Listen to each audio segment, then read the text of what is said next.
toujours dans cette série de programmes qu'on a nommé Bien-être, et aujourd'hui on va parler d'un déséquilibre un peu grave actuellement qui a conduit à beaucoup de catastrophes sur le plan santé. Et on continue à parler de ce déséquilibre, équilibre, nutrition équilibrée, mais finalement c'est quoi? C'est quoi un régime équilibré? C'est quoi? Il y a quoi dans ce régime? Vous voyez, on parle comme ça dans l'air, mais il faut parler avec des gens et il faut parler des choses que le consommateur connaît, parce que le consommateur ne va pas envie de faire ses études, 6 ans d'études à l'université après son baccalauréat pour qu'il sache vivre. Il y a des choses qu'il achète, il y a des choses qu'il connaît bien, et il faut qu'il sache un peu, il faut qu'il se rende compte au moins de l'importance de chaque chose qu'il achète. Les légumes, c'est quoi? Les fruits, c'est quoi? Les fruits secs, c'est quoi? Et puis, les viandes, c'est quoi? Les produits laitiers, c'est quoi? Les œufs, c'est quoi? Le poisson, c'est quoi? L'huile d'olive, c'est quoi? Les huiles raffinées, c'est quoi? Un gâteau, c'est quoi? Un chocolat, c'est quoi? Vous voyez? Et il faut parler les choses réelles et il faut quand même, disons, ne pas cacher les choses derrière un vocabulaire quand même plus ou moins ambigu. Et aujourd'hui, donc, dans cet épisode, on va parler d'un déséquilibre, comme je l'ai dit, et ce déséquilibre, il est dû à un déséquilibre fibre, cholestérol, gras saturé. Vous savez bien que gras saturé, il y a des gens qui parlent cholestérol, il est indispensable, il est bon pour le corps, ils commencent à contester les théories, donc les chercheurs ont fait un demi-siècle d'ailleurs pour prouver que le cholestérol est dangereux. Il vient quelqu'un, il dit « Ah non, le cholestérol il est bon », il ne sait même pas de quoi il parle. Cholestérol, c'est bon quand il s'agit de l'HDL, ce qu'on appelle le bon cholestérol. C'est le High Density Lipoprotein. Mais quand il s'agit de la LDL, attention, toutes les catastrophes de santé que les gens subissent actuellement, que les gens contractent, c'est dû à ce LDL, à ce mauvais cholestérol. Et on verra bien pourquoi, parce que c'est des choses qui ne peuvent pas être contestées. Scientifiquement, ils ne peuvent pas être contestées.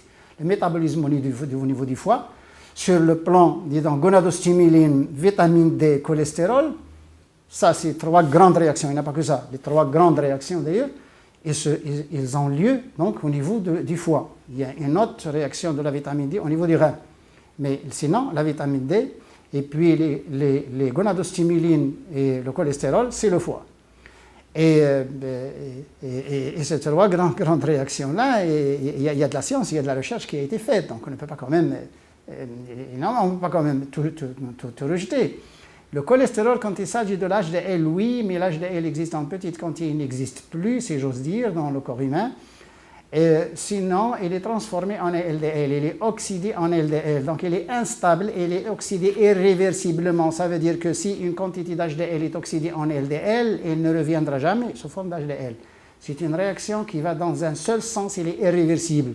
L'HDL oxydé en LDL, il est mort, il est cuit, il devient dangereux. Il était bon, mais il devient dangereux quand il s'agit de la LDL. Et puis, le gras saturé, quand on a les deux, quand on a cholestérol plus gras saturé, c'est là où il y a le grand problème. C'est quand ils sont les deux dans l'aliment.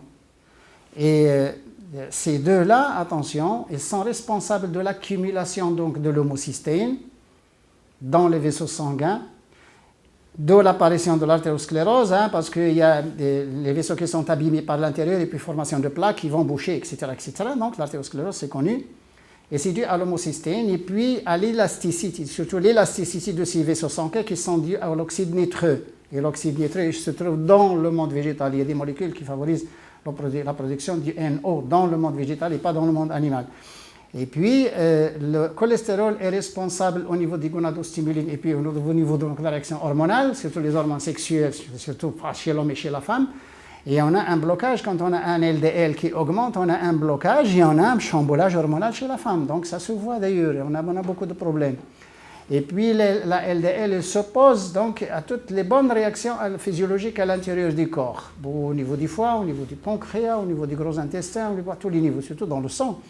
Et puis quand on a un niveau LDL un peu plus élevé, ça veut dire qu'il ne dépasse pas la norme de 10. De 10, quand il dépasse la norme de 0,1 et 0,2, déjà on sent qu'on est lourd, on bouge très mal, on est mélancolique, on s'énerve, et puis on a des fourmillements dans les membres postérieurs et inférieurs. Et on a beaucoup de problèmes d'ailleurs que la personne peut sentir tout de suite, surtout les femmes.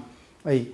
Et d'autant plus que les femmes qui prennent encore la pilule, hein, la progestogène, c'est pas la progestérone, c'est la progestogène, c'est pas la progestérone naturelle. Ce qu'on prend donc comme pilule, c'est synthétique et c'est chimique, et ça s'appelle l'hydroxycholestérol.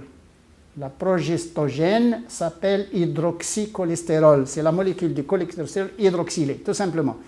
Et quand on a les deux en même temps dans le corps, bien sûr que le corps de la femme, il devient quelque chose à éclater. Il va sortir un cancer. Oui. Et ce déséquilibre, comme je dis, c'est très grave, c'est que quand on augmente la quantité du gras saturé cholestérol, c'est-à-dire les viandes, les produits laitiers et tout ça, et qu'on diminue les fibres, c'est-à-dire qu'on ne mange pas les végétaux ou très peu, ou une certaine qualité de fibres, donc de végétaux croyants qu'on a mangé les végétaux, comme le pain blanc, comme les frites et tout ça. Et puis on a un déséquilibre grave, on n'a pas les fibres, et on a le gras saturé et le cholestérol, donc on a un déséquilibre, on a un problème. Donc on a des problèmes cardiaques, donc c'est le régime là où les gens abusent des viandes et puis il n'y a pas de végétaux. Et c'est aussi le chamboulage hormonal chez la femme, surtout la femme occidentale actuellement, elle a des problèmes parce que toutes les femmes ils prennent la progestogène pour régler donc le cycle austral.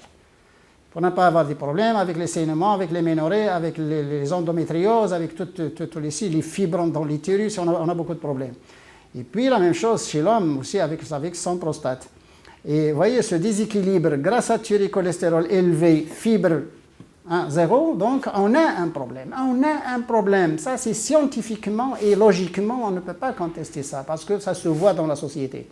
Donc les sociétés actuellement qui disons, favorise un peu les produits, d'autant plus qu'actuellement, avec les viandes, avec le gras saturé et le cholestérol, on a encore les huiles raffinées, on a les acides gras trans, et on a encore les additifs alimentaires avec les produits de la cuisson, surtout les fast-foods, on a des problèmes de la cuisson, comme les peroxydes, l'hydroxyde, l'acrylamide et tout ça. Et vous voyez, ça encourage bien et ça confirme bien la maladie. Je dis bien, ça confirme bien la maladie, d'autant plus qu'on met du sel dans ces fast-foods, on a un apport de sel très important, on a un apport de sodium. Donc sodium, gras saturé, cholestérol égale cardiovasculaire. Là c'est connu. Il y a même l'hypertension chez les enfants. Actuellement, on a un problème avec l'hypertension chez l'enfant. Et puis, maintenant, le monde végétal. Donc le déséquilibre, c'est-à-dire un régime alimentaire là où il n'y a pas de végétaux, ça veut dire fibres. Quand on dit fibres, c'est les végétaux. Les fibres ne se trouvent pas chez les animaux. Les fibres, c'est les végétaux. Tous les végétaux, y compris les algues marines. Et on n'a pas de fibres, là, et avec les fibres, il y a des composantes qui jouent le rôle de fibres et de phytoestrogènes, comme la lignine donc, du sang de blé. Donc le sang de blé, l'orge, le maïs et tout ça, on a les légumineuses et tout ça, on a beaucoup de fibres qui jouent en même temps le rôle de phytoestrogènes. Et phytoestrogène, phytostérol, ça veut dire qu'on a un grand manque de la régulation, et on a un métabolisme du gras qui s'impose, on a une grande quantité, un métabolisme du gras qui s'impose. On n'a pas de phytostérol, on n'a pas de phytoestrogène de la régulation, on n'a pas de fibres qui vont retenir cette bile, les sels biliaires, l'acide désoxycholique qui fait donc gaffe au niveau du côlon. On n'a pas de fibres qui retiennent l'acide désoxycholique, c'est-à-dire les sels biliaires au niveau de l'intestin grêle, pour que le foie, donc, utilise le cholestérol pour produire une nouvelle bile, donc c'est-à-dire que le foie consomme le cholestérol. Donc là, on n'a pas ce phénomène, parce qu'on n'a pas les fibres. Et puis, on doit s'attendre à toutes les maladies. Pourquoi? Parce que la viande, la digestion de la viande et du lait, donc c'est des aliments qui sont très riches en protéines. Et la digestion va, donner comme produit final, pas uniquement les acides aminés qui vont être absorbés, puis pas d'énergie, les protéines ne sont pas énergétiques. Bon, c'est surtout les acides aminés, c'est surtout la matière plastique, c'est surtout la reconstitution du corps. Donc on n'a pas uniquement les acides aminés qui vont être absorbés pour être utilisés pour la construction, mais on a aussi certains acides aminés qui vont être métabolisés et qui vont nous donner de l'ammoniac. Ils vont nous donner l'NH3, qui vont nous donner les carbonyles, les aldéhydes, qui vont nous donner l'H2S, et NH3, H2S et puis d'autres gaz qui vont nous donner, c'est des produits toxiques, et qui vont nous donner des radicaux libres. Ils génèrent des radicaux libres et ils vont nous donner une acidose. Donc, sucre, viande, lait, ça donne de l'acidose. On a un pH du sang qui diminue. Le pH du sang idéal, c'est 7,3. Actuellement, le monde tourne avec 7,2. 7,2, c'est déjà bon, mais sinon, c'est 7,3. Le pH doit être à 7,3 et même à 7,35, c'est encore idéal, c'est mieux.